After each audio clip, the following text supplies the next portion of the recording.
Because we have an outstanding speaker today. I'll just give you a little bit of a background on the bio so I don't take too much of his time.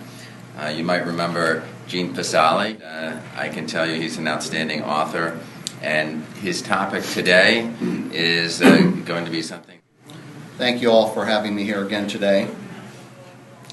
One major struggle 200 years ago passed into the history books as a conflict we'd rather forget. Off the coast of Virginia, Congress called for aggressive action to rid the continent of English influence.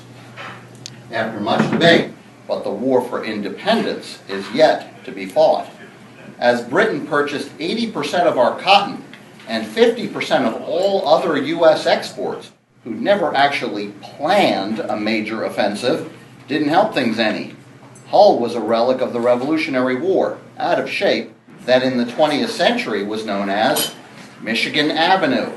The British and local Indians ambushed them, killing Wells, slaughtering dozens of troops. Desperately needed a victory, and a relative of a humiliated army officer came to the rescue, delivering the first American naval triumph in the War of 1812.